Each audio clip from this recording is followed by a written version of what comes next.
Good morning, Daryl. Hey, good morning. How you doing? I'm good. How are you? Pretty good. I like this. Wait a minute. Hold on one second, Alicia. What in the world? I'm gonna So go you make. have on a red top. I do, yes. I can't see you though, and it Yeah. looks like you're streaming. Yeah, that's what it looks like. Did you not decide to stream? No, it gave me a message that I had to update your credentials, Oh, but you're right. Now it's saying that I'm streaming. So now like I have to reconnect. That's what it's saying. reconnect to what? To the to, I guess to the platforms. So I'm reconnecting. I should be on Facebook. It says I'm streaming on LinkedIn. Oh, really? Yeah. All right. So let's just, it Yeah, appears because that it's I'm not in streaming. it's not in commercial multifamily mastermind. It says sending data. That's what it says. Oh, I'm checking. Yeah, you are. You're on LinkedIn. All right. So what I'm going to do, I'll let me shut off because I have one Facebook. Maybe it's not allowing multiple Facebook pages. Oh, All right. Well, I'm streaming on Facebook. Okay, so we still have 6 more minutes to go before we get started. you're streaming on LinkedIn, not Facebook. Yeah, I'm streaming on Facebook and LinkedIn. Oh, you No, are? wait a minute. I just got a message that says sending data. I don't know what that means, sending data. Let me see if it's under you as a person, because it's not in the group.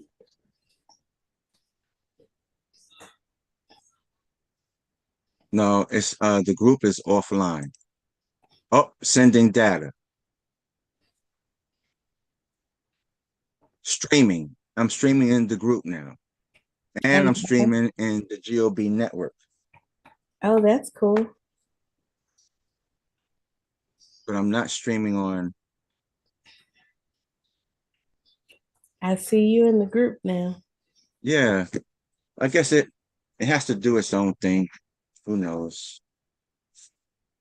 Well, you got me before I put my earrings on, so that's what I'm doing.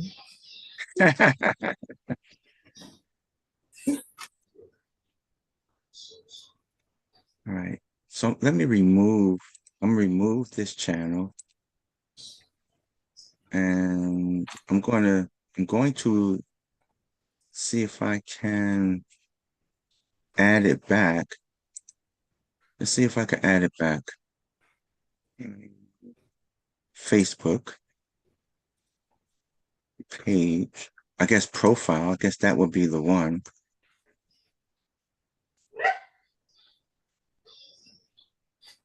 And let's see the little wheel spinning. Okay, so it says my channel has been added.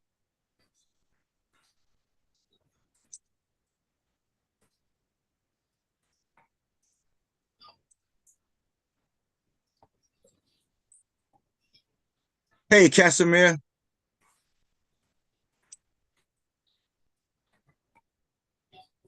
Hi, Casimir.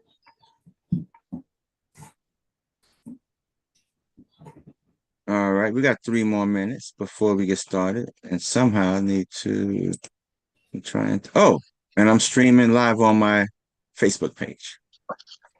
Hi, Okay. hi, Alicia. Good morning. Are you eating?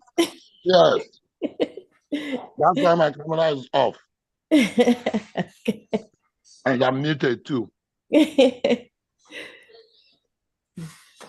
am going to grab some tea. Go ahead.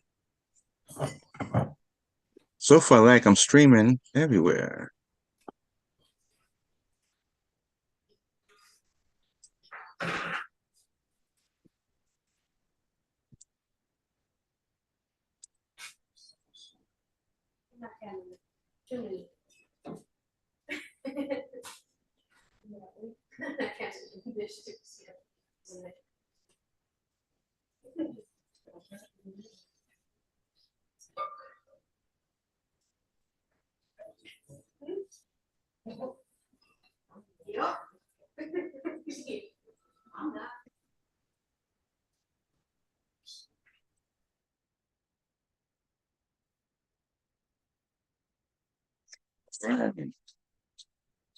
So we're streaming live and we're just waiting. We start at 11 o'clock, everyone.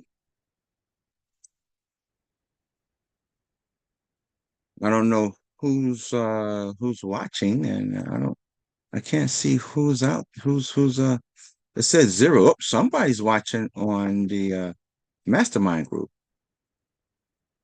I got one, I see one visual. All right, somebody.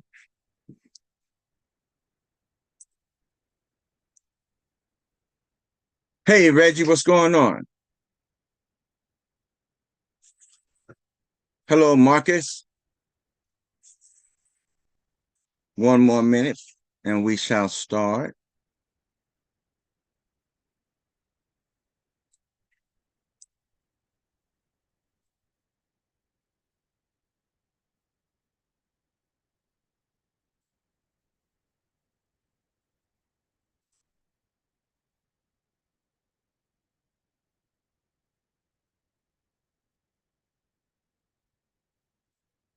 Like everyone is I guess maybe they're on a holiday. Now it's working. Hey, good morning, folks. How you doing? Good morning. Good morning, Marcus. Come on. I've been working on this thing. Come on. It looked like you got a lot of stuff around you. I know, man. That's what happened. I have an old computer. So I can't see it. Daryl, if you need help letting people in, I can't see it. Oh, hold. Wait a minute. Holy smoke. All right, let's go ahead and get started because it is 11 o'clock. So let's go ahead. Let's do this.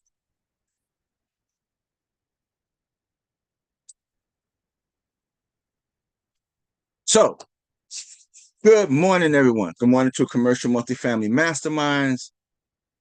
And we are a member of the GOB network. So my name is Daryl Murphy.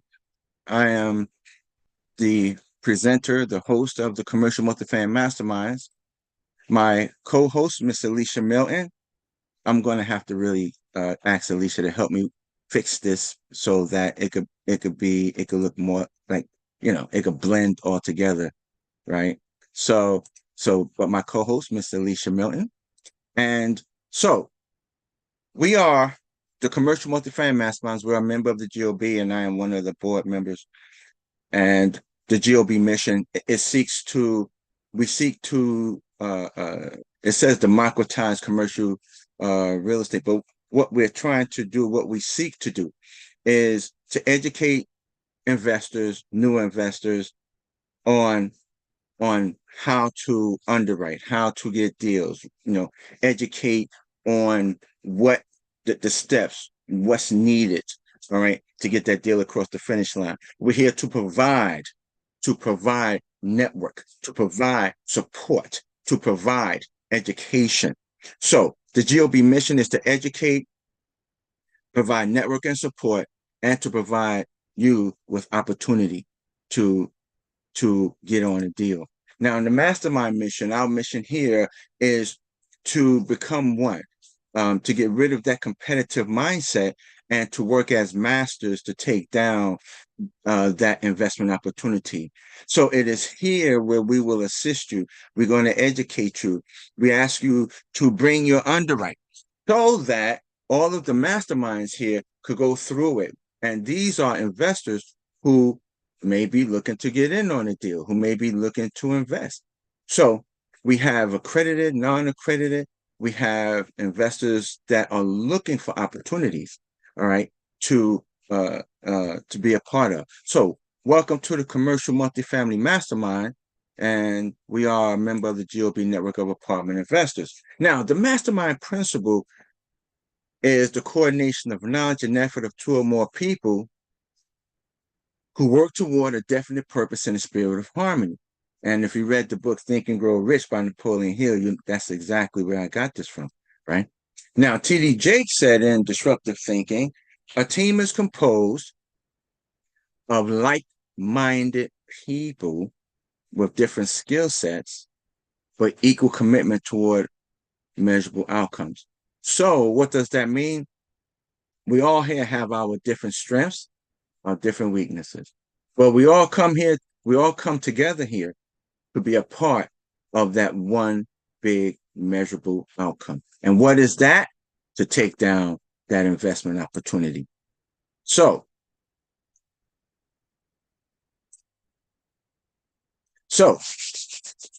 I see, the holiday has approached us, everyone.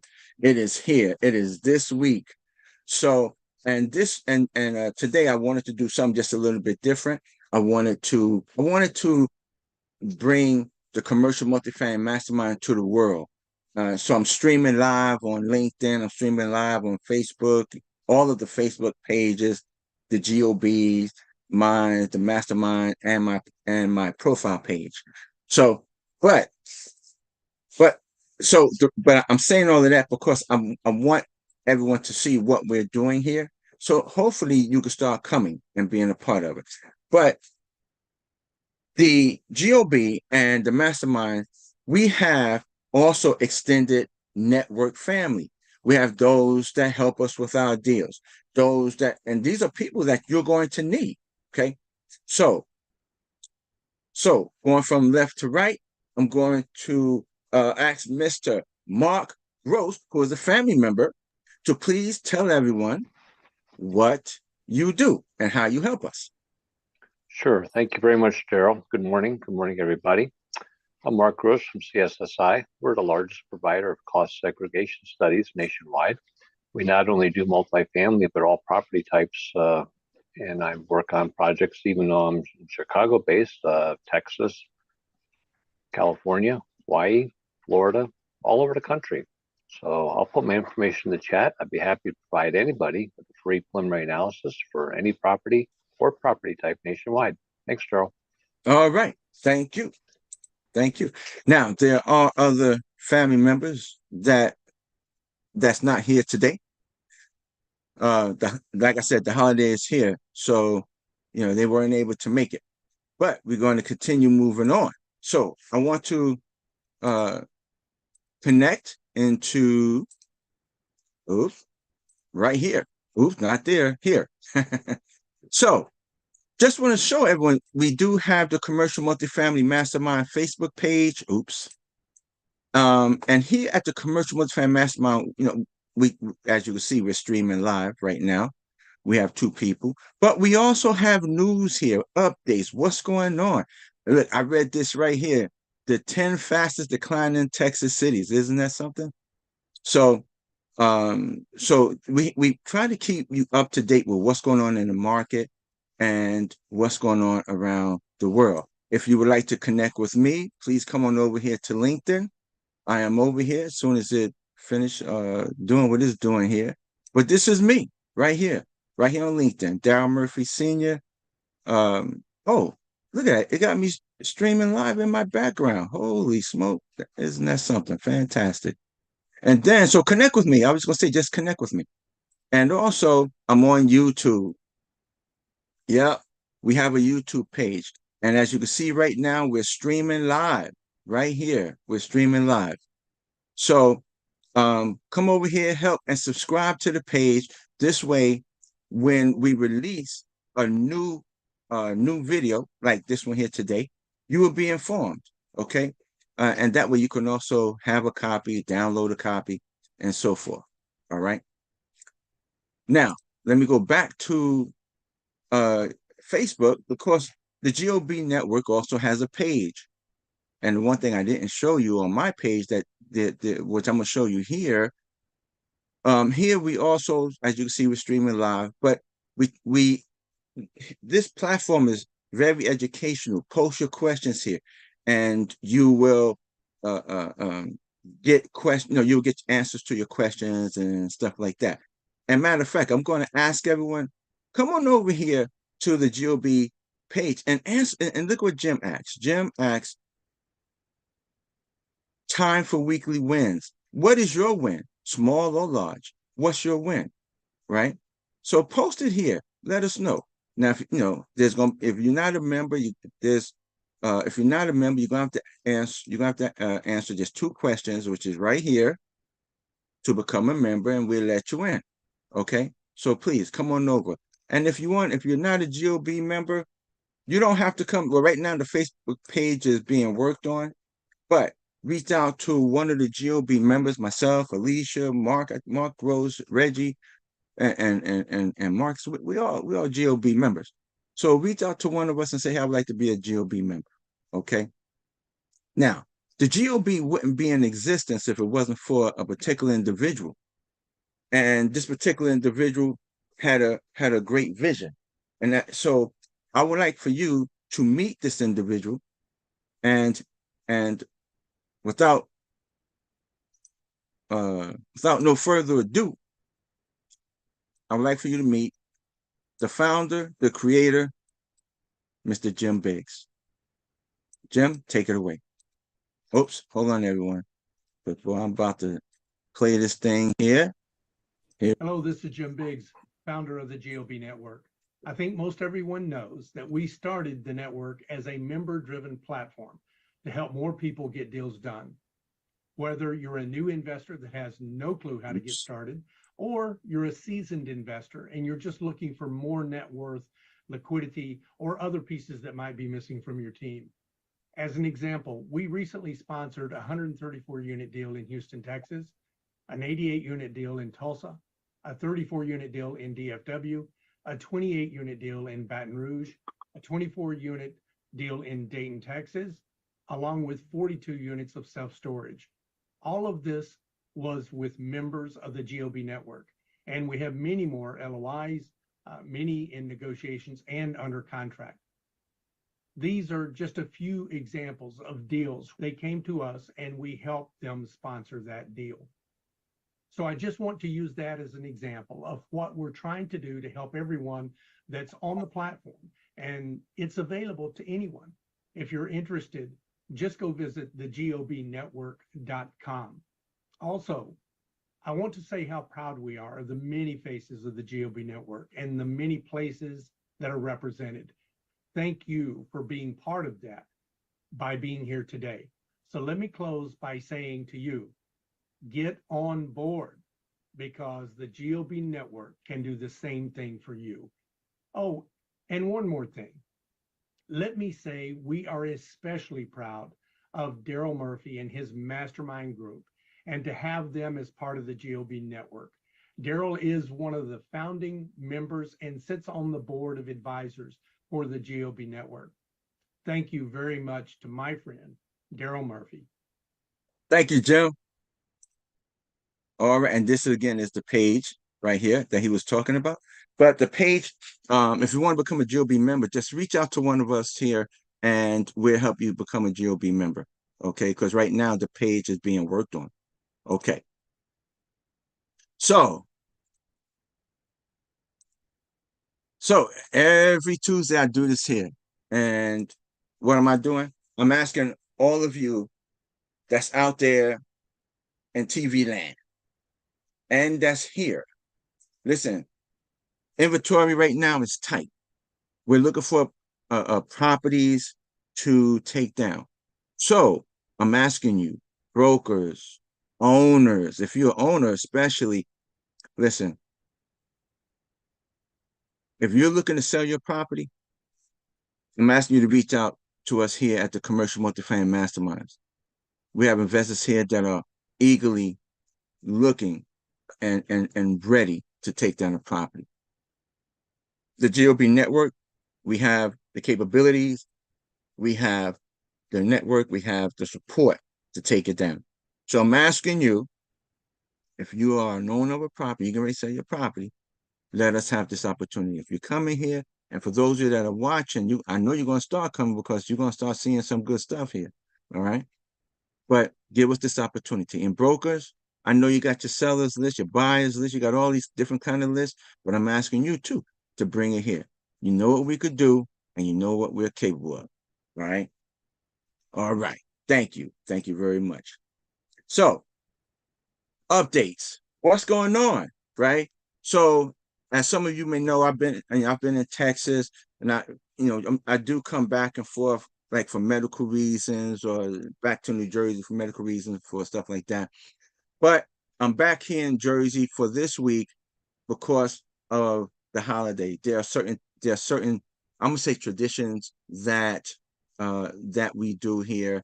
You know, I like to eat, so I'm going to be doing some cooking, right? It's not, for me, it's not about the holidays, it's about the cooking. It's about me going out and eating. So that's, so I'm here to get some food done. But so I'm back here, but I'll be heading back to Texas on Monday. And I'll be down there until December, or we get the rest of those units leased up. If we get those units, we only have, I think, 6 units that need to get leased up. If those units get leased up before, I'm gonna say before, say, December 21st or 22nd or 23rd, one of them days, then I'll be back. If not, I'll be back just for those couple of days, and then I'm coming back. I'll be back in Texas. Now, also, we are in the process of bringing on a new property manager for the property in Dayton, Texas. So paperwork has been submitted, information has been submitted for this new property manager. New property manager has, I think, around 20 years of experience in commercial multifamily, but they also have the experience of working with Freddie Mac and Fannie Mae directly. So we believe that this is going to be a clear cinch win, because they did disapprove the other property manager that we had considered. Okay, so all the units have been renovated. Okay, all the units have been renovated except for one. So when I get back, that one unit will be renovated, put down new flooring, new appliances, new everything. We got to paint it, but that one is the one that the last one that needs the most work. The unit that I'm staying in, it doesn't need a lot of work, and I've been doing a little bit of things inside, things that I know I can do. Some things that I know I can't do, I just wind up asking for help, right? So, because I tried to put a GFCI in, and I screwed that up. So I had to get the electrician out there. So I really, y'all, I thought it was easy. I thought all I had to do was get the GFCI, take out the old outlet, put the GFCI in. Well, guess what? It's not that simple with GFCIs. You got the load, you got the line, and I hooked up everything, I think, to the line instead of to the load. The outlet didn't work, and some of the outlets in the apartment didn't work, and I'm like, holy smoke.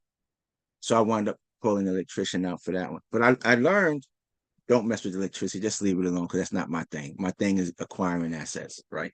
Okay. So, but other than that is the trees. Oh man, the pecan trees, just to give, I know y'all probably not into the pecans like I am. I love pecans. It's just I could eat a whole bag of pecans, and you know, and I'm talking about a big bag, like from Costco. Costco got the big bag of pecans. I can eat the whole thing.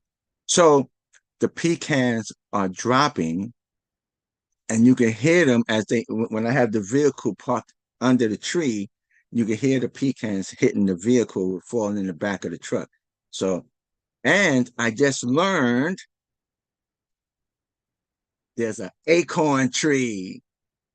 There's an acorn tree there. So now the sheds, I hear the acorns falling, hitting the sheds, because we have self-storage units. at night, and then you can hear him pinging really hard, ping, ping. So now we got acorns and we got pecans, and so I'll be out there picking pecans, and now I see some of my neighbors are coming out. They're picking pecans, and everybody told me making a pecan pie. So there you go. I shipped the whole bag home, bag of pecans. But so that's the update here on Dayton. Everything is coming along very well. I don't foresee myself being there for the whole month of December. I just don't. I see those units getting filled.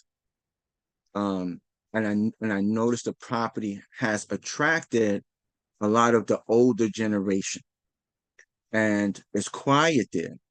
At night, it's very quiet, very peaceful, well lit. We have security cameras, so I noticed that a lot of the older generation are coming over to Dayton. So, and the older generation, they're saying, hey, I'm telling my friends they need to come over here. So, so that's, I like that, because that's letting me know that they feel safe and secure, right? And they see me there, and I'm very involved. I think sometimes I'm a little bit too involved with uh with the activities there. When I say that, I'm talking about with the residents. You know, if I see something, I'm out there. If I hear something, I'm out there. It's like no matter what, I'm gonna. I guess I'm the nosy neighbor, right? That's how. Yo, the nosy neighbor is here. Yeah, I'm looking to see what's going on. So, but other than that, Dayton is coming along very well. The property is really doing great, fantastic. I have some more work to do when I get back, but I don't think I'm gonna be there for the whole month of December. I'll be really surprised if I'm there for the whole month of December. So, but that's enough from me. What about from you? What are you working on? Because before, we are going to get into an underwrite, right? We're going to get into an underwrite. But before we get into that, what are you working on? Tell us what you're working on, or what do you need help with? Tell us what you need help with. So I need help Okay. with getting funds for the Crosby, Texas RV Lakeside Resort. Okay. It's a very nice plan development.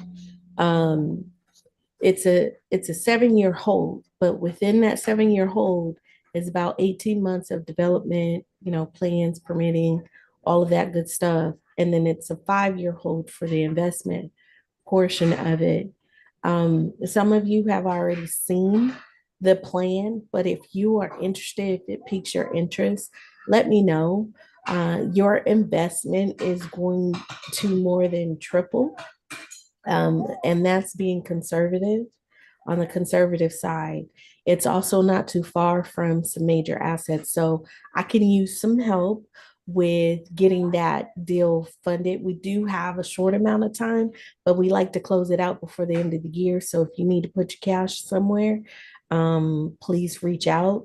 Rhonda, Na, and I are partnering on the deal, and we can use some help. And then we have the GOB fund that has the Baton Rouge, Louisiana investment, the Indianapolis, Indiana investment. Those are all commercial multifamily properties. And then I know that Billy and Cedric also have their 14-unit multifamily property that also has some development on it. So we have property. So no one can say that we don't have property, but we need some cash. So we have the GOB fund. We have both the 506B and the 506C. So if you'd like to invest or know more, I'll drop some information in the chat for you. Thank you so much, Daryl. Thank you. Okay. All right. That's my phone number. I just put in the chat, everyone. Take down my phone number. Take it down for me. So, who else needs help with something? Or who have a question? This is an educational platform. So if you have a question, please, please, please bring it forth now. Bring the question forth now. So there's one thing that I want to ask. If you would like to be a sponsor or a KP, reach out to me. Reach out to me. If you would like to be a sponsor or a KP, sponsor, KP, it's all the same thing, right? But reach out to me. Give me a call. All right? Give me a call. I would like to talk to you. I'd like to talk to you. Okay? All right.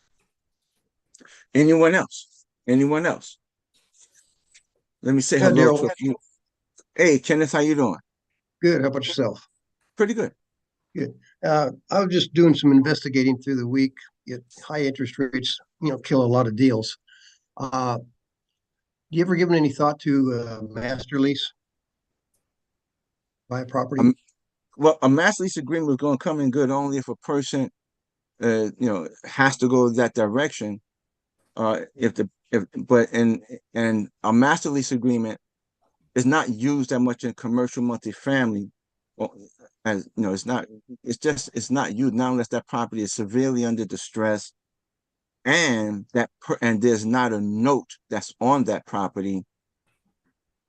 But a master lease, but yeah, master lease agreements do come across with I look to see if it could work, but in today's time, a lot of times these guys are looking to sell. They have to sell.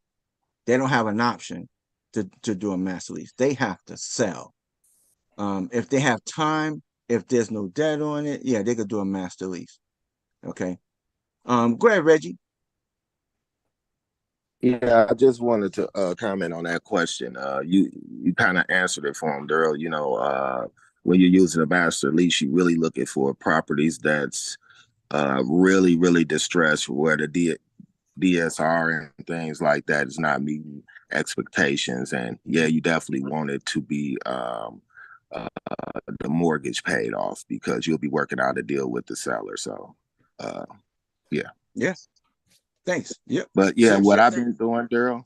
Uh-huh. Yeah, what I've been doing is just working with different people and kind of networking with different people, trying to help them to understand this investment into apartment buildings and underwriting and things like that. So that's what I've been doing lately, just reaching out to different individuals and try to build up a personal client base with different individuals to help them to reach to the levels where we're at right now. So That's good. That's good. That's good. Fantastic. Heck yeah. And keep doing it. That's what I'm telling you. Keep doing it. Because uh there's definitely, the education is needed. It definitely is needed. And if you have that knowledge, yo, educate someone. Take the time to educate someone. Believe me, you will be rewarded. You will be. So anyone else? Anyone else got, what do you need help with? Or do you have a question? Or of course, there's a lot of information that's out here. Do you need clarity on something? All right. Now, and if there's people watching on YouTube and Facebook, wow, which I have not checked. So, but let me see. Anyone watching? Anyone? If you have a question out there, come on and join us over here. Oh, I see David Lewis. It's David Lewis. Hey, David, I see you. Oh, Reggie, hello. All right. All right. And on LinkedIn, it says LinkedIn. All right. I'm just checking these pages just to see if anyone have anything to say or have any questions. All right. So far, no. Okay. So we're going to continue. I do have an underwrite that I want to present, and I'm looking for your feedback. I want everyone's feedback. I'm going to call on people that's muted. So don't run and don't hide. This is an opportunity to learn. Okay. But I'm going to call on you. I'm going to tell you that right now. So let's discuss this particular investment. Okay. Oh, before I do that, I want to welcome Richard Copeland for coming. And I also want to welcome Bria. What's her name? I think it's Brielle. Brielle. Yeah, Brielle Spriggs. Yeah, I want to welcome Brielle. You here?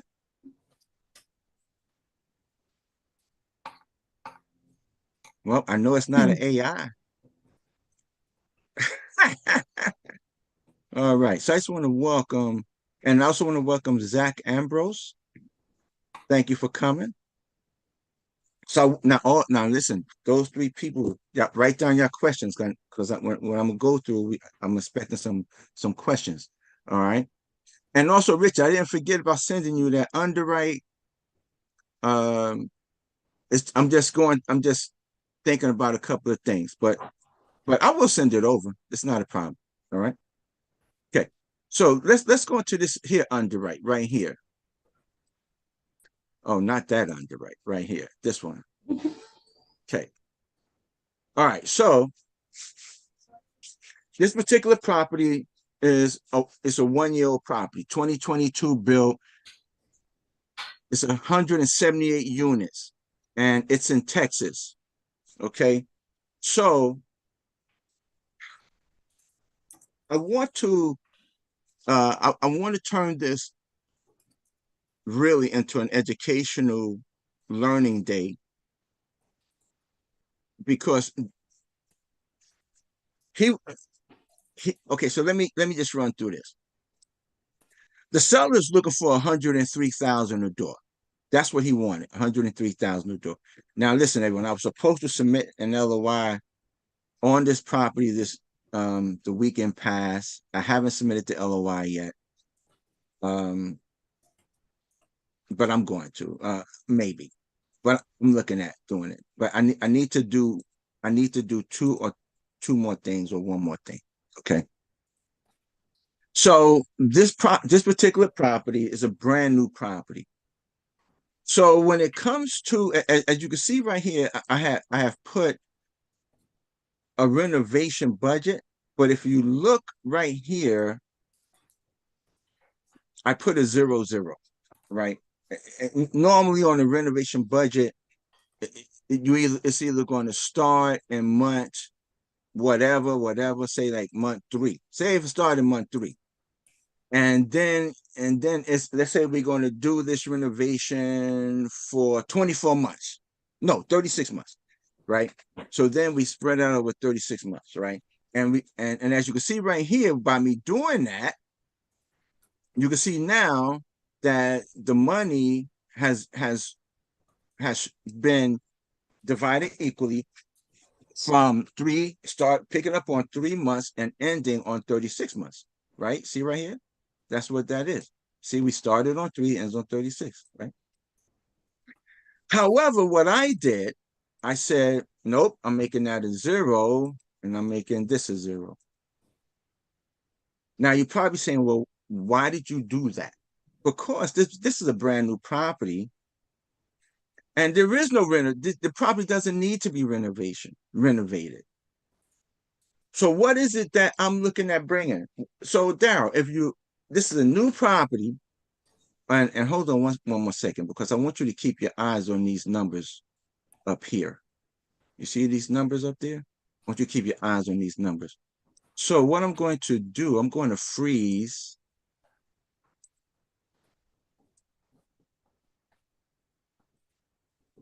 Okay. I'm going to freeze the panel. This way I could go up, down, left to right, and everything will stay. See, I just go from left to right so I can show you things. So what I did, I'm leaving the $712,000 on a 0.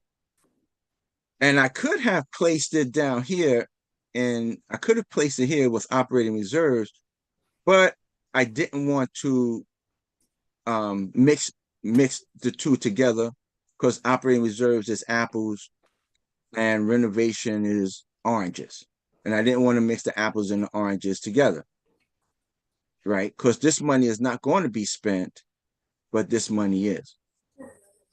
And it should be in a totally different account. So that's why I said, I did have it here. And I said, nope, put that money right back up there so that investors could see what that we did separate it out.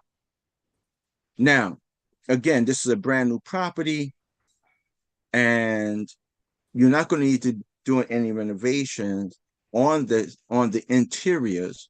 What are you looking at doing then, Daryl? Well, what I'm looking at it from is a technological aspect.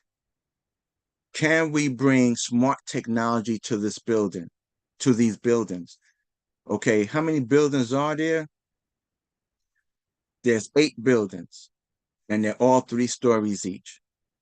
So can we bring smart technology to these 8 buildings? And technology would be locks, door locks, where you could punch in a code to get into your apartment, and or smart thermostat, or smart. Now this one here, I'm still sort of up in the air about, but smart stoves. Now you're probably saying smart stoves, yeah. The In Dayton, we have smart stoves in the units, and believe it or not, then for the investors that are here, it's not expensive. The stoves were not expensive. I caught a good deal on them all. And with me being a Home Depot Pro member, we got a really good discount. Okay. I mean, a really good discount on the stoves. And I noticed just from the Dayton property, when I showed the units, that have that has the smart stoves, people like, what? Smart stoves? They really digging it. They're like, yeah, I want I want to go ahead and complete the application, and so forth and so forth. I really push the smart stoves. And I take out my phone and I show them how it works, and I give a demonstration, and they really digging it. So if we were to go that route, we could go with the smart stoves where you could control the stove from Wi-Fi from your phone. You could cut the stove on, cut the stove off, and all that other kind of stuff, right? So but I'm not yet set to do that, but I am ready to say, let's go with the smart locks, smart thermostats, stuff like that. So that's what this is the interior. Now the exterior, I could tell you, right, I really don't need $712,000 for an exterior. But what we are looking at, when I toured the property, they did not have particular station points for the pets. And there were people that had pets there. So they didn't have like a pet park or whatever. Really, they didn't have the land for it. And that's the truth. They didn't have the land for it, or a big plot of land. But what I did think about was, we don't need a big plot of land. All we need is a little plot of a spot where people could come out the building, take the dog, and go back up to the apartment. And instead of having, say, 1 or 2 doggy parks where the person on the east side has to walk all the way to the west side to use the doggy park, I said, let's just put little small substations at each of the buildings. So you come down, you just hit the little substation, make sure you clean up behind yourself, and then you're going back upstairs, right? Or whatever. So that's what I was thinking about putting. But I really don't think we're going to need that much money to put 8 substations, right, on the property. But what we are going to have to spend money on is, if the inside of the buildings do not have the Wi-Fi connections inside of the building. In other words, if they don't have where we can put the Arista boxes in each of the buildings, we're going to have to hot wire them, and all of those have to be PoEs. What is PoE? Power over Ethernet. Okay. I learned a lot being in Dayton. So what does that what does that mean? That means in order for these locks to work, they work off of Wi-Fi. And you must have a Wi-Fi connection. Now, the locks we will have control over, but we don't need control over the thermostats. We'll leave that up to the tenants. Okay. They will run their own thermostats because they can set it. They're gonna be paying their own gas, their own electricity, or whatever it is. They're gonna pay. They're paying their own. So if they want to blast their heat and air condition 24/7, 7 days a week, that's on them. We're not paying that bill. But we are going to need Wi-Fi throughout every last building on every last floor. That's going to cost us some money.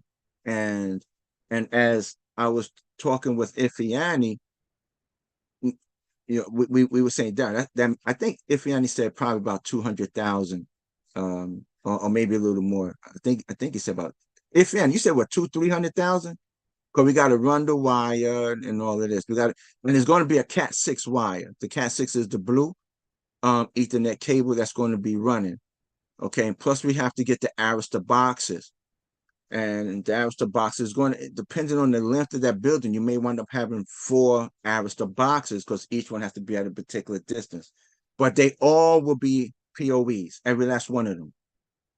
Every last one of them will be PoEs. That means they hot wired in. That means you got to run wire to each and every one of them. Okay. So I'm coming from the point of technology, not the point of renovating the inside of the apartment. And as for the outside, and as for the exterior, I'm counting the wiring and all of that in for right here for exterior. So I'm thinking that's why I put 700,000. I think our bill may come close to probably about 400,000 or 500,000, and so forth right here. Okay. So for right now, I'm just gonna let that stay. So you're talking about $1.4 million overall total for interior, exterior. And I don't think we're going to even spend for the interior. I don't think we're going to come nowhere near $712,000 for the interiors, to be honest with you. I don't. Okay. So emergency money, 500,000. Okay. 500,000. If you look at the debt service, that's our debt service, which is right here. Our debt service is right here. Oh, excuse me, right here, 802,000. So that's what I have. I just put 500,000 for debt service. Okay, right here. All right, coming on down. I did talk to a lender, and Natalie Dumont from Walker and Dunlop came in at a 6. Well, she came in at like a 6.25 on interest rates, but we all know that you should be very conservative. Do not write at a 6.25. You always go half point higher, or some. In today's time, you may have to go 3.75 points higher. Okay, so I did bump it up to 6.75, and this is going to be a 7-year hold property. Okay, 7-year hold. Okay, they're offering a 70% LTV, so we would need to raise that other 30%. Okay, now with the economy and in the situation that it's in, for the first year, I got all zeros. We're going to hold tight on everything because I was listening today to Minority Mindset, and they were discussing the unemployment rate. Last night on our meeting call, it was Ifeanyi and Alicia, we were there.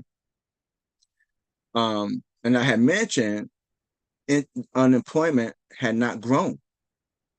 So, update today, unemployment rate has grown, but it's not by much. It's not where the feds will not have to raise interest rates. And they were saying the Feds may still have to raise interest rates, although right now you are seeing a decline in interest rates. Everywhere you should be seeing a decline in interest rate. I looked at the Fed's,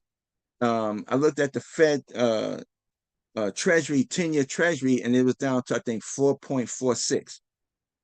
So if you add 2 points to that, because the banks usually charge about 2 points, just add 2 points to that, and that's going to tell you your interest rate is going to probably be about 6 point something. Some banks may charge a little less, some a little more. Okay. But that's where so as you can see, interest rates have come down a little bit. But I'm still, but be very cautious because inflation is still not where the Feds want it to be. Okay.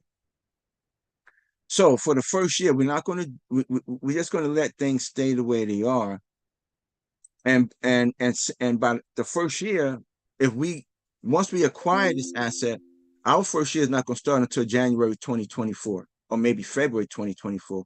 So we're really looking at 2025. So you could say year 2 is 2025. Hopefully things will have changed, and we're now starting to see the economy doing well, and we could go ahead and start moving on forward with our expectations and our growth. Okay. So, and just to let everyone know, I'll continue on from there. Hold on a minute. So this, again, year 1, we're going to hold tight, observe the property, observe the market, okay, before we start implementing anything. However, for the renovations, we can at least test 5 units, 10 units. We don't have to spend, we can at least test it. If we see that is capable of doing so, then we could test the waters and say, let's go ahead and get the wiring put in and just install the locks on 5 units. Okay. All right. So the rents have been pulled from the October rent roll, which is right here. So this is the rents. The rents have been pulled from the October rent roll. Let me open this all up, and I can explain a couple of these grays and the yellows. What does all of that gray and yellow mean? Okay. First of all, let's get rid of this here, the empty spaces. I don't like all that empty space there. Okay. So when I say the gray, the yellow, that's what that is. Okay. So the rents, these are the current rents. These are the average current rents that was pulled directly from the rent roll right here. Oops, right here. Okay. So that's the current rent. Now here, here is what, these are the max that's currently being charged. Okay. So how do you come up with that, Daryl? So let's just say right here, I'm going to go with the 1228s. Okay, the 1228s, right? Let's go with all of them. And what I do, hold on one second.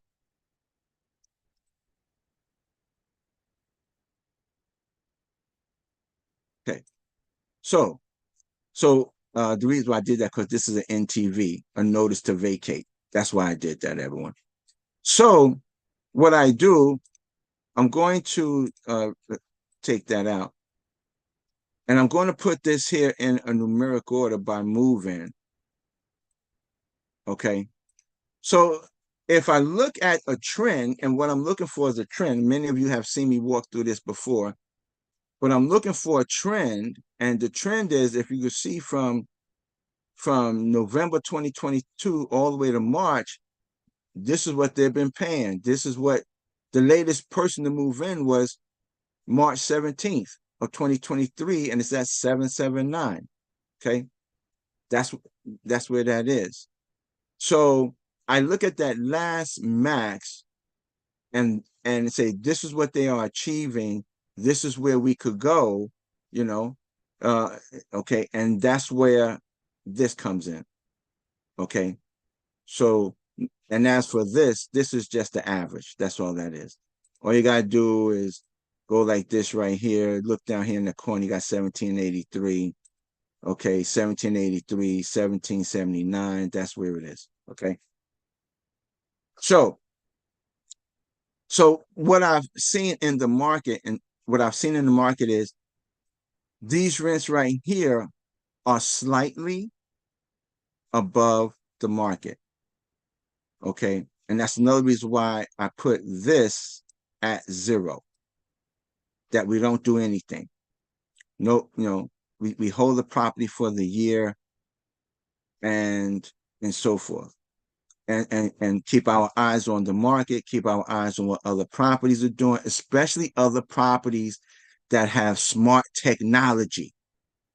Okay, we got to pay close attention to other properties that's already offering keypad entry to the apartments, thermostats, stuff like that. Okay, so we hold tight, evaluate the market, don't make any sudden moves. Let's see what we could do, and let's see how we could come out with this here. Okay, so now they also have a model unit, a unit that's offline. They use it as a model. Sorry, but we're not doing it. Every apartment we have will be brought online. So as you can see, that's a 0. Okay, these are their other income. This is their other income, and if you look over here, this is what we will be doing once we take over. Now you're going to notice that there's a 0 here, where here there's $45.83, which is 97,000. You're probably saying, well, Darryl, why didn't you bring that over? Because that is income that's not reliable, as I state right here, non-reliable income. And if it's non-reliable, then I'm not going to account for it. So what does that mean right here? This is non-reliable income. It's in red. Okay. All right. Sudden resident damages and late charges, insufficient check fees. This right here, I could tell you right now, my whole goal is to get rid of that. If you're paying by check, you won't be paying by check once our property management takes over. You will either you could get a money order, but you're not paying by check. Okay. You can go directly to our bank, but you're not paying by check. You can pay by Zelle, but you're not paying by check. You can pay by invoice or whatever platform the property management system is going to have in effect, but you're not paying by check. So this is going to be totally eliminated. Okay. Now, if we do that, this late charge of 27,000 is going to be reduced. It's going to be reduced. It's not going to be 27,000. As a matter of fact, we're trying to get this thing as low as possible, so you can understand why late charges should not, you don't add these particular things in. Okay. And stuff like that. Okay. This here, right now, education. You see this here, 53,000. If you notice, that's a one hit wonder. That's all that is. Right? Let me make that a little bigger. I think somebody is winching. Okay. So as you can see, miscellaneous income. And if you look, it's 53,000 here, and then they got a 172. Well, this is a one-hit wonder. This is not going to reoccur anymore. So now my question to each and every one of you is, should that 53,000, should it have been below the NOI line, or should it have been where it is? So I'm going to stop right there, and I want you to answer. I want you to tell me, come off mute. Let me pick somebody. I'm going to pick somebody. I don't want to pick nobody. I want you to come off. I want you to come off mute and tell me, should that 53,000 have been below the NOI, or should it have been, or should it have stayed where it is? Sure.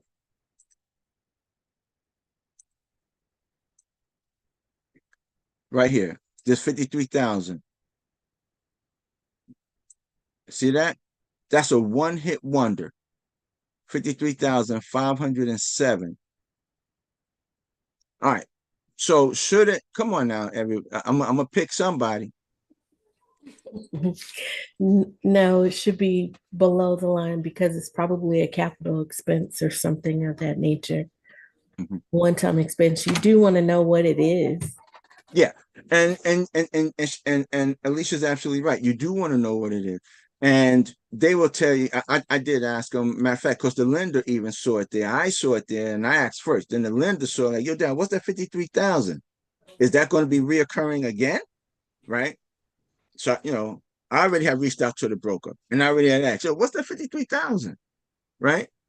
He was like, oh, that's just a one-time thing that came from AT&T because there was a contract, a deal between the apartment complex and AT&T. I think it was AT&T it was them or Comcast, one of them, and so forth and so forth.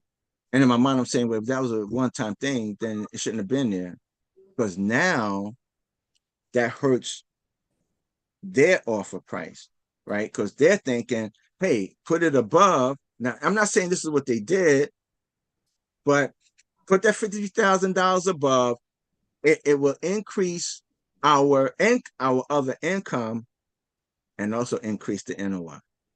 It makes the property like it's worth more. But then you have a savvy investor who knows to do forensic science, look at each of these lines and say, yo, that's a one-hit wonder that goes below the NOI and it drops the price. Okay. So as you can see, that's what I did there. All right. Thank you, Alicia. You saved somebody from from from getting Well, the question that I have though, Daryl, is if that was income from one of the phone carriers, utility, internet, whatever, is there potential for more opportunities like that?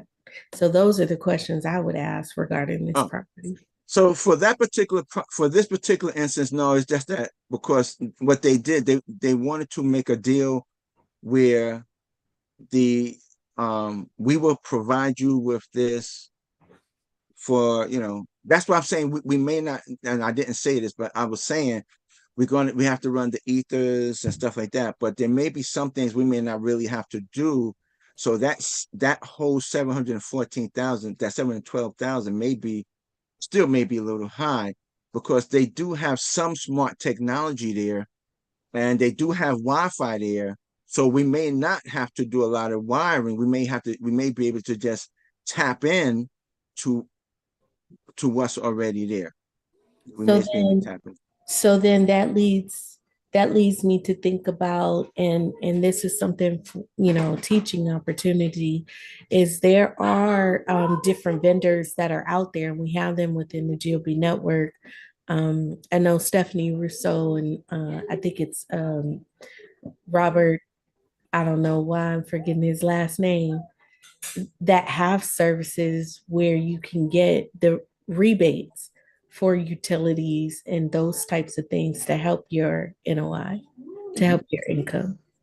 Yeah, and those things should definitely be looked at. So heck yeah.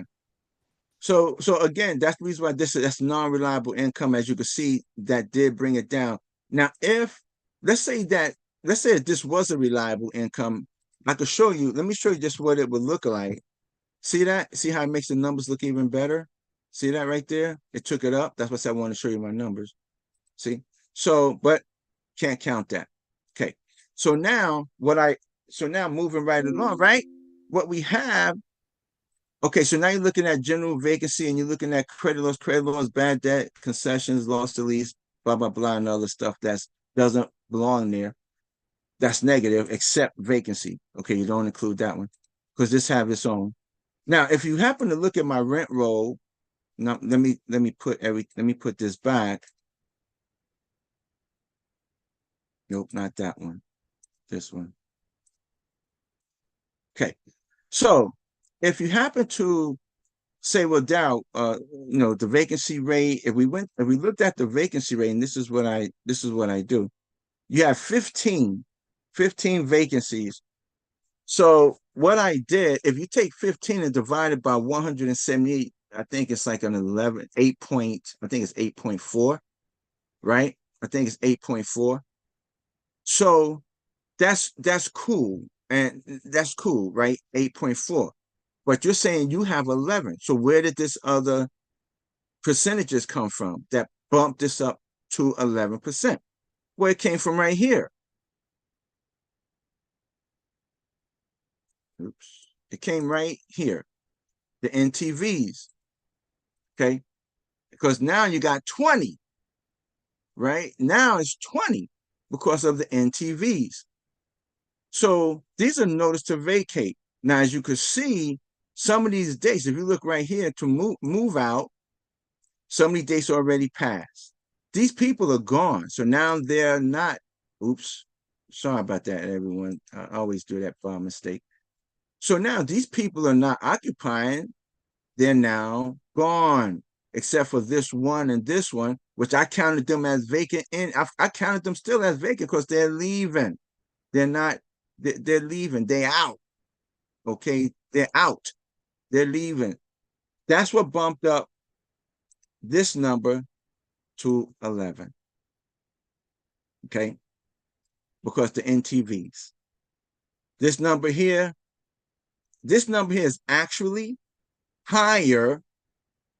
And this is where I want a discussion from each and every one of you.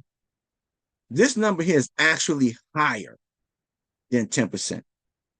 I think this number really came about 40 point something percent. And you say, well, why did you put 10? I'll explain. Let me come back to this one because this is where I want this discussion to really be around.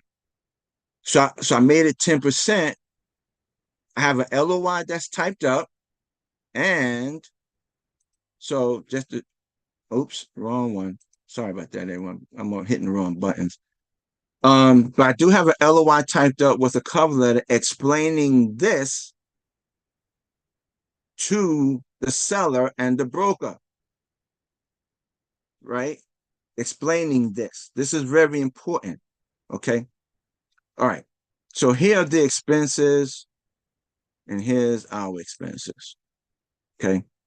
So as you can see, we're doing pretty good here at a 1.26, okay? 1.26 on the DSCR, but then once stabilization, we'll be up to a 1.75.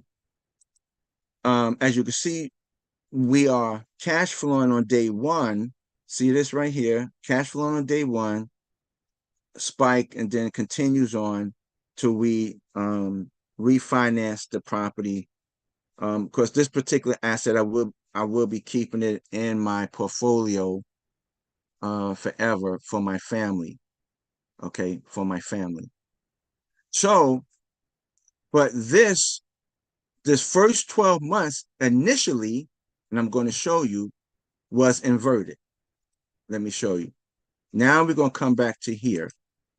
I'm going to change this to 40%. If you notice, my ACOC done dropped to 6.43. See that? That's inverted. What does that inversion mean? If you look over here, you will see what it means. But what does this mean? That means no cash flow for the first 12 months, right? No cash flow. So here, I'm putting that as 10. By me putting it at, if I left it at 40, then I will wind up having to drop this here. Let me take this down to say maybe 12 million. Oh boy, that's way too low. Too low. All right. Let's take that to say 15. Okay, that's about close. 15, let's say 14. All right. That's close. 13.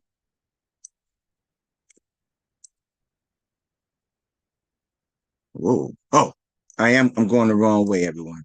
Anyway, I should be trying to give the guy more money. I'm giving the guy less money. All right, right here. So let's take it up to 15, where it's just, I want to take this to where that 8 is just is like, oh, 15, 16. Okay, leave it right there. That's cool. So 16 million, but you can see I'm now 89,000 a door. He wants 103. But what does this here look like? See there? I'm still inverted. I'm still inverted. I need for this inversion to be in the positive. In order for this to be in the positive, you have to look at everything that's going to be affecting cash flow, right? Rents, and we can't do nothing with the rents right now. What other problem is affecting it is right here, and that's what I was showing you, is the economical, I'm going to say the credit loss right here, because when I drop this to 10,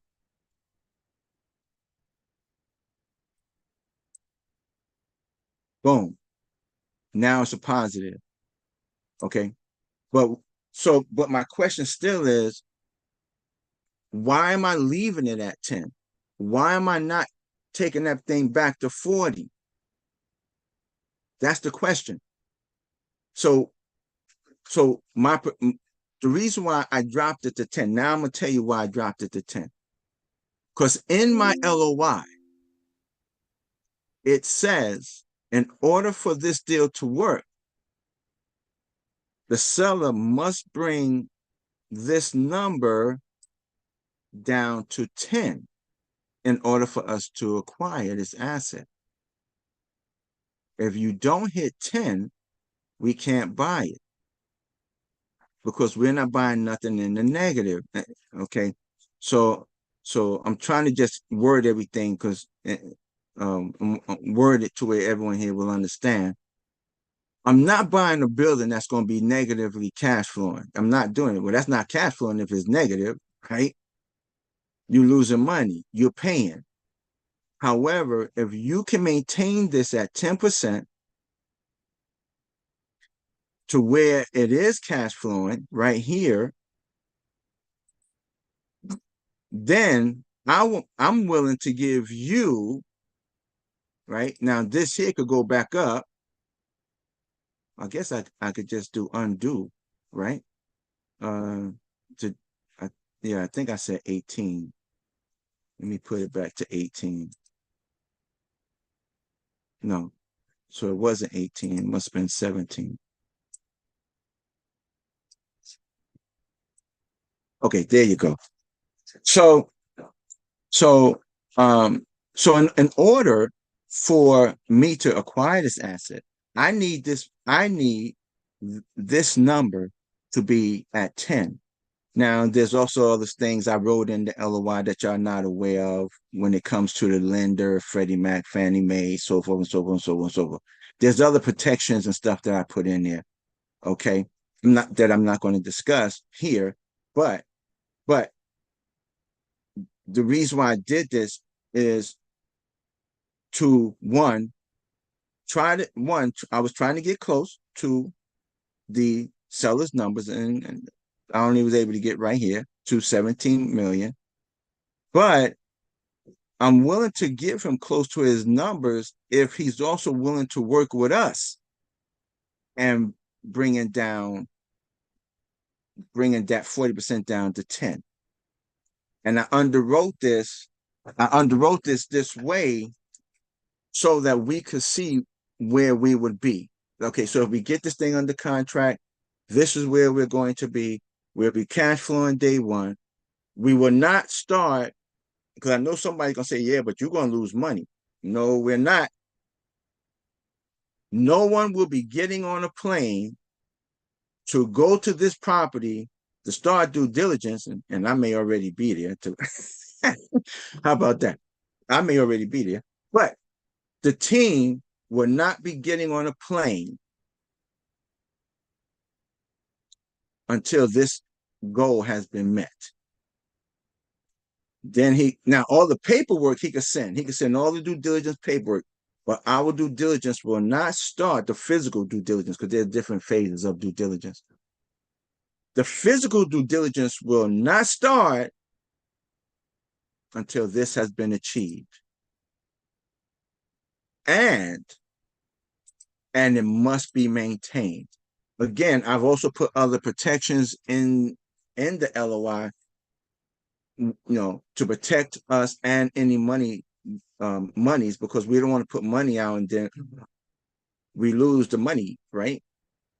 So I protected the EMD, all right, throughout the EMD is protected, okay? No money is going to be starting until this is achieved, and once that's achieved, then we start due diligence,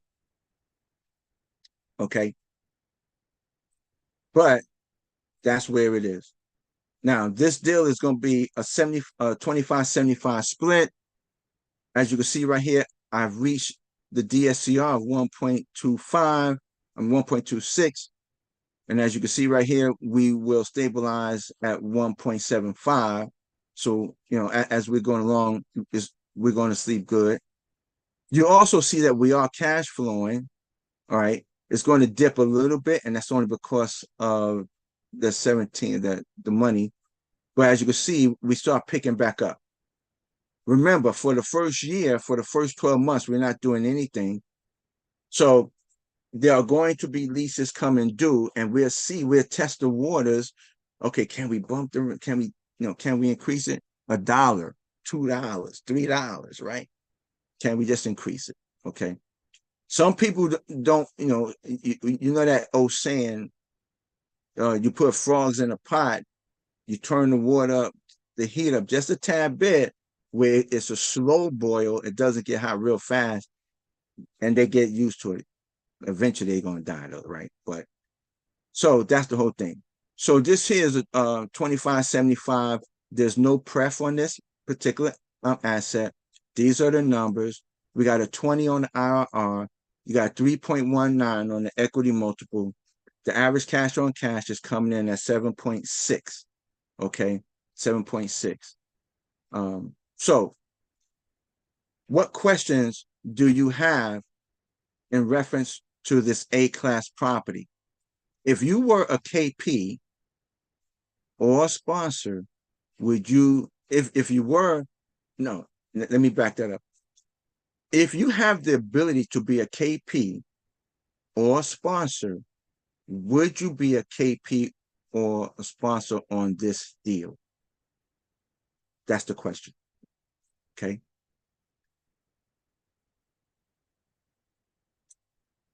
Let's talk. Let's open up suggestions. Let's open the floor up. We're not going to do a breakout room. We're going to stay right here. Talk to me. Oh, Harita, how you doing, Harita? Can you talk?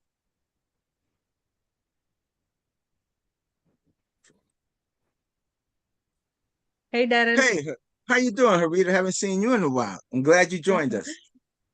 Yeah, I was a little busy with my 9 to 5. I understand. I understand. So tell me your thoughts on what I just went through. Where is it located, Darren? Texas. Texas, where? I'll tell you later. Okay. But I would really like to know. but I will say this. Okay, so for everyone that's listening, I'm gonna tell you this. Darryl Murphy and his team does not buy properties in declining populations, declining job growth, declining anything. I could tell you this right now, okay? We only look at properties where population growth is there, job growth is there, household median income is there, crime is low, household median income, home value is going up, okay? I'm telling you to rest assured, because I have my data proof. Of course I did. Of course, what? Of course I did. I worked that property. Yeah. Alicia asked me, did I visit the property? Yes, I did. I was saying to tell everyone else you did. And so where is this property? I'm in Dayton, Texas. Dayton, Texas is 37.4 miles from the center of Houston. I can make it to Houston in about 30 minutes. Just coming in. I'm coming in from Dayton, Texas on the east. So if I'm coming west, I'm coming in on the, I could be in, matter of fact, I could be in Houston way before then, because the Houston city line is about 20 minutes from Dayton. This particular property is about 45 minutes from Dayton, Texas. Okay. And it borders Houston, 5 to 10 minutes from the airport of Houston, Texas, IAH, not Hobby. Okay. So if any of you know about that area, and I'm only about 40 minutes from that area, and I go there all the time, that's a hint. Okay. That's a hint. But Harita, I will tell you privately. Okay. Okay. Okay. Well, what question do you have still? Let's still But answer your questions. I mean, from what underwriting I see, it seems to be a very good property with all those numbers. So, and now this is an A-class property. It's only a year old. What are your thoughts on what my intentions are? I'm not looking at renovating the inside. I'm looking at bringing smart technology to the property. What's your thoughts on that, on that aspect? Yeah, but I mean, you also have to see like the people, right? If the people smart enough to use the technology, if they are, then it's a good opportunity. I mean, are they all on the internet and are they tech savvy? It depends on that. So maybe you can do some surveys with the residents and then Okay. decide on that. Gotcha.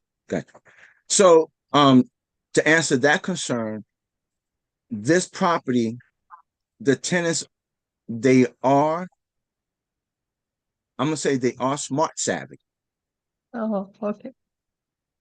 And the reason I'm saying that, because I'm gonna say some of the units already have some smart stuff, but it doesn't have what I would like to bring. Okay. So that's excellent. That's an excellent. I like what you asked right there. Perfect. Okay. And I will also say, wait a minute. Harita, you're in the Dallas area, correct? Yes. Okay. All right. I'll get with you. Okay. All right. Okay, sure. All right. Um, okay, I'll get with you. Reggie has his hand up. Go ahead, Reggie. Well, I had a question. I see you said this is a Class A property, and your cash on cash is what, 7.6, I believe I seen. Correct. Are you willing to go lower on that cash on cash on this Class A property to give the seller a little more money? No. Okay, and if not, why? No. I don't want to bring nothing less than a 7 to my investors. Plus, it's already tough trying to raise capital. I bring these investors less than a 7 on an A class, they might well just put their money in a 10-year treasury or a 5-year. And I think right now you're able to get 5.5, I think, on a note. Yeah, I have to look at what will my investors accept and what they will not accept. They're not going to accept less than a 7. Yeah. And for now, I'm glad Reggie brought that question up, because Suppose this was a B, right? Suppose this was a B. If Reggie would have asked that same question, if this was a B, I would say I will not go less than an 8. Simple as that on a B class property, right? So my ACOC it is going to depend on the age of that building, the construction. And I don't like using letters, but if that's a new building, there's less risk, everyone. There's risk in everything, okay? But there's less that we have to do to this particular asset, okay? Our expenses should be lower. Now, and just to show, and just hold on one second. The expenses, give me one second. I got to share my screen.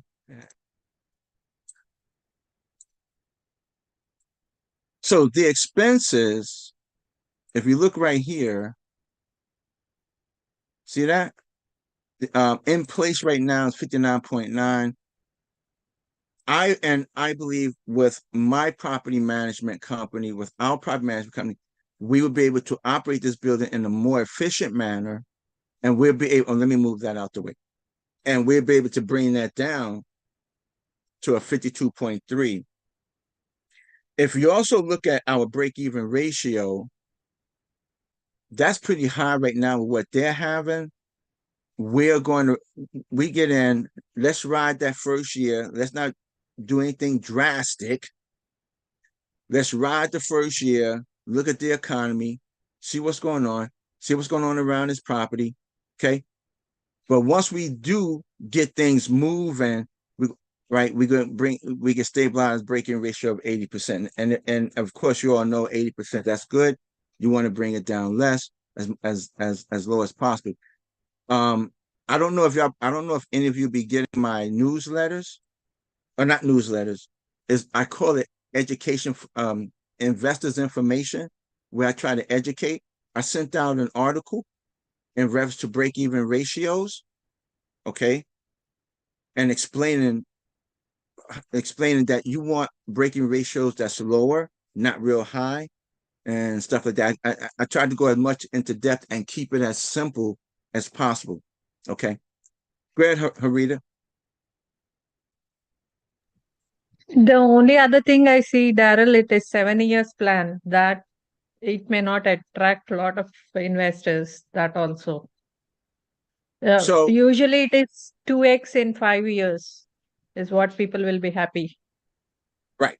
So the reason with the not the reason, but with the economy, the way that it is, it's very unstable right now. Mm-hmm.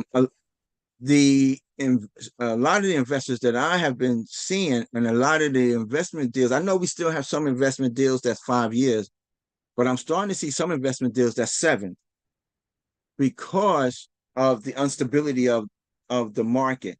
So I'm looking at a 7-year plan, and we're on year, let's say, hold on one second. Let me, where is it?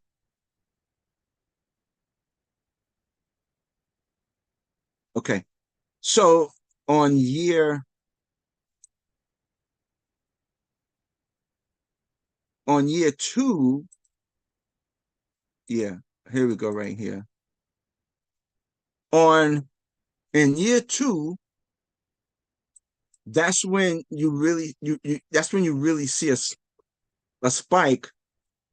Oh, what am I doing? Let me share. What's going on here? Uh-oh. Sorry, y'all.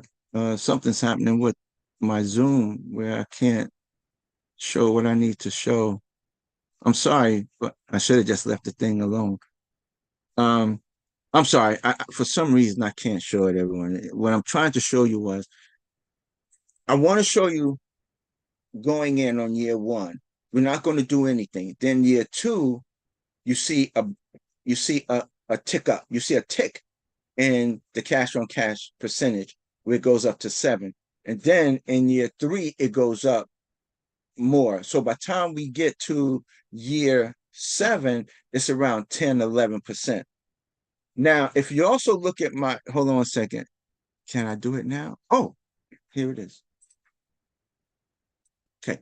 So if you look at the numbers, hold on one second. Let me move this out the way. So we're in, and Harita, you're right. On a 5-year, they're going to get a 2. We're kicking in, but here they're going to get a 3, right? On year 7. And if they hang in there during this time, and plus this is a brand new asset. I'm not, this is not a fix or flip type thing where a lot of the other investors, they get in, they fix it, blah, blah, blah, they renovate it. We don't have to really do any renovation. That's why I really want to hold this for cash flow. And I think it would be a great asset for investors like us who want to diversify their portfolio. They could still do the fix and flips, right? You could still do your 2s on equity multiple for 5. But then you also got Daryl over here, where Daryl is going to do the 7, 2 extra years, and we're going to 3x your money, right? So did I confuse anyone? If I confused anyone, please don't leave here being confused. I need you to say, Daryl, I am lost. What the heck are you talking about? Did I confuse anyone? All right, now don't go behind my back. Start talking about me like a dog. Talking about, yo, he confused me. I ain't know what he's talking about. Because I'm asking you, if I confused you, please say something now. Let's get it. You know what I'm saying? Yeah. Mark is laughing. So Daryl, Mark is first, laughing. He know what I'm I'm talking laughing because first we're not going to talk about you like a dog. So we could put that aside. No one is going to do that. We have your phone number, so we would call you privately on the phone. Like, Exactly. I don't know what the hell you would talk about on that call. I used 3 times my money in 7 years. And so that did go there. So the question is that is what the young lady brought up. The 7 years got me, and then the 3 times my money in 7 years. And then the other part, if it's a Class A property, like you said, is the expenses at 53% really high for a Class A? So I'm glad you brought that up. Right. And also, I want you to add on too. Did you do a market survey to see if anybody want any of those updated fancy gadgets and stuff we were just talking about? Is that what they want, the customer service base there? I'm glad you brought that up too. Okay. So let's take your first question and just please repeat back to me your first question. The first question was, well, I was concerned about the 7-year hold and 3 times the money on there. Is that really possible? The second part was the expenses was kind of high to me at 53% for a Class A property. Is there any way you can bring that down or whatever on there, or you're just being conservative and hoping that everything goes, as planned? Because that sounds kind of high for a Class A. So everything we do is everything, the way we underwrite it should always be on a very conservative side, right? Mm-hmm. Very conservative side. You should always you should always expect the unexpected. You should always expect the unexpected.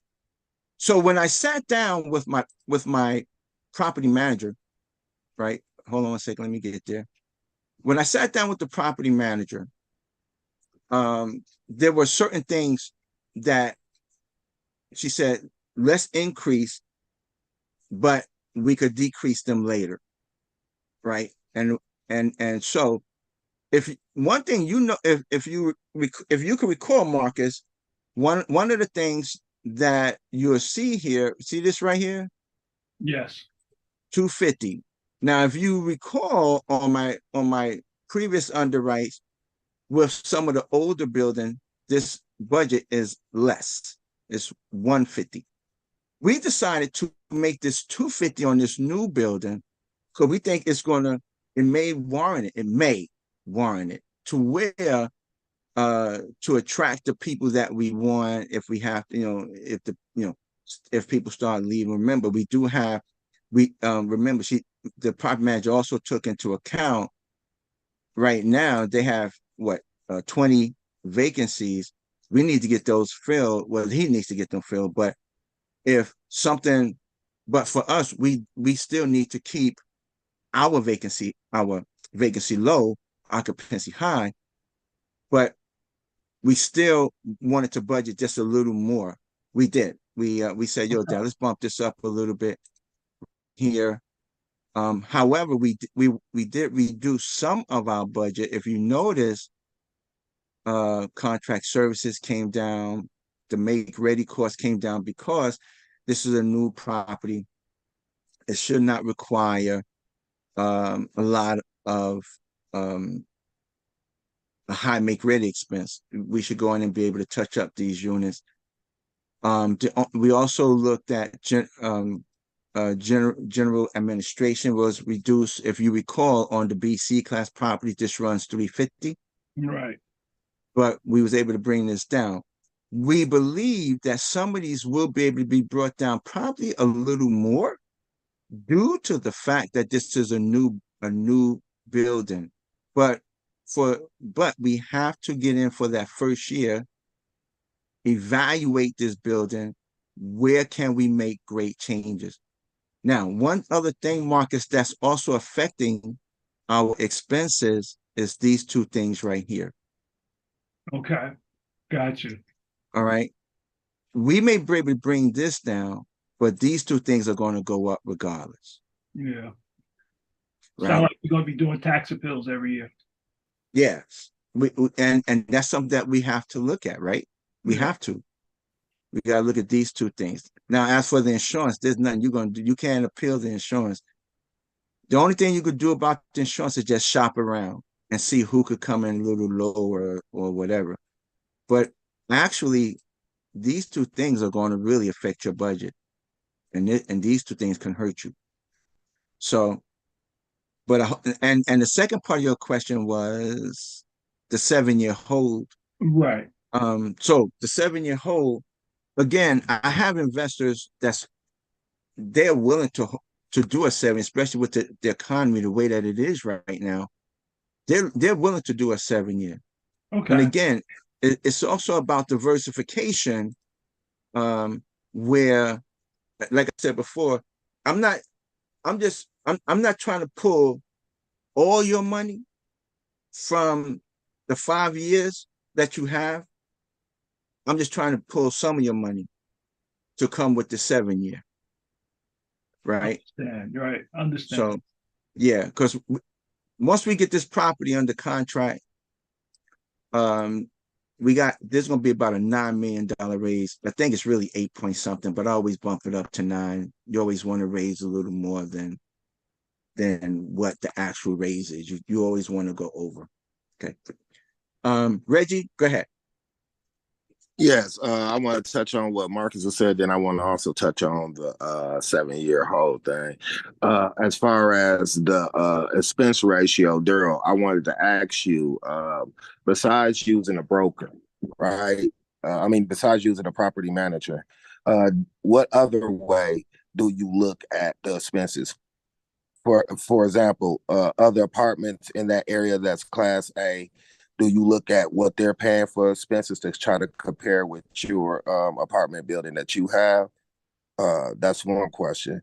And as far as the other one is, as far as that 7-year hold, from me looking at the market and me looking at other investors, I see a lot of Class A investors love the buy and hold strategy. So I don't think the 7 years is too bad, because I see when you're looking at Class A investors, if I'm looking for Class A investors, a lot of them is buying for the cash flow, and they're buying to hold the property.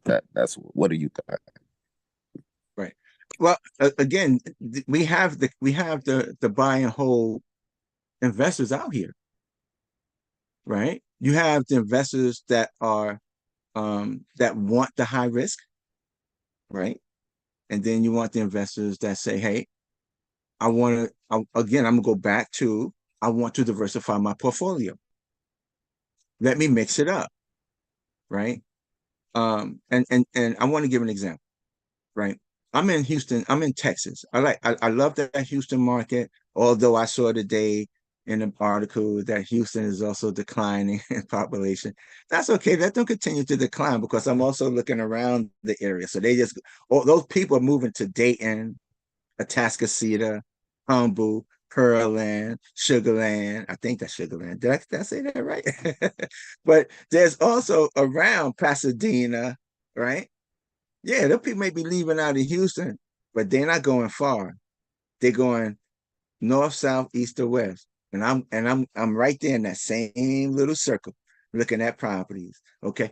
So, but yeah, I just got sidetracked just that quick.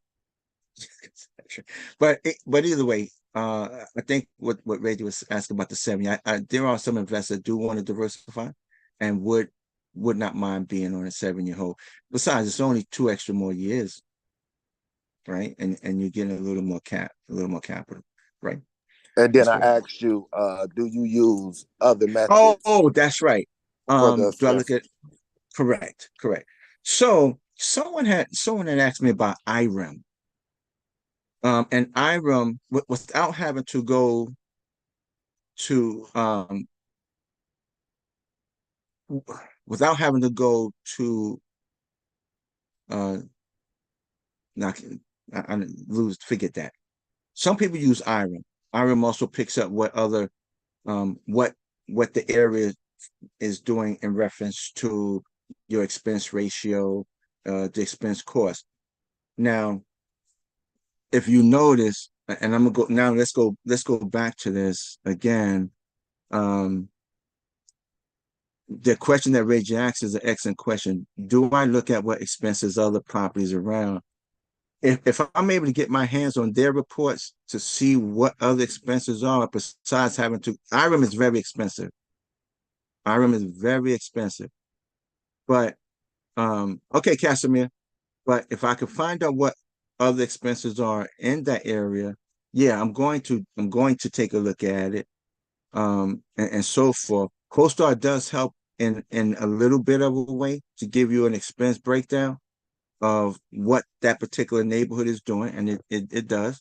But um, you you I'm gonna say yes, but it could be in an indirect way, Reggie, and because and I have to deal closely with my property manager on that because she's going to have more access to those other properties and what they're spending than what I'm going to have and what they're spending.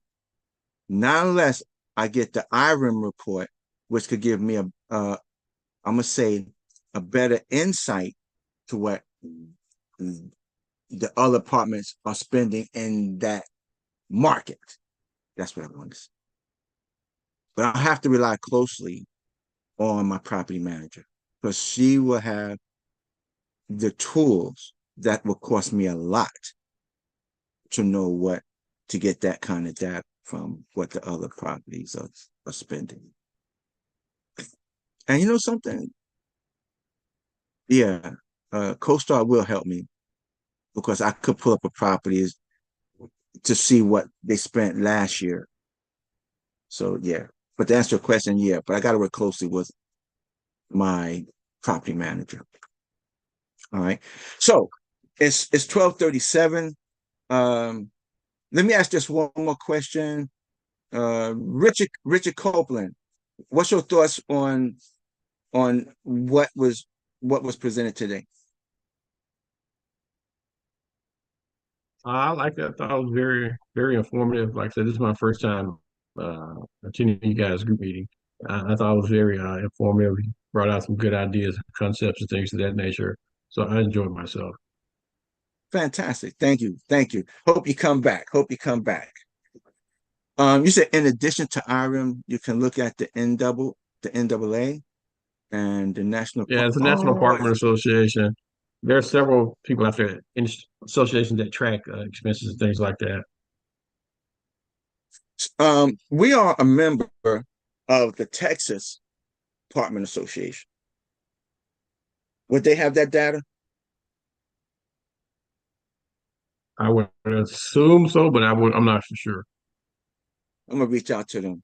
I'll reach out to the Texas Apartment Association, and we are also a member of the Houston Apartment Association. So I'll reach Yeah, out I would to look at them. the Houston Apartment Association first.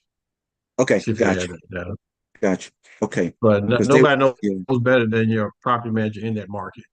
yeah, yeah. Okay, thank you, thank you. So I would like to thank everyone for coming. Now, listen, everyone. I always like to try to stick around for another 30 minutes. We're going to shut down the stream. We're going to stop the recording, and it gives you an opportunity to ask me questions, to get to know me and stuff like that. So, because the one thing we have to build is a relationship. Okay, we got to build that relationship.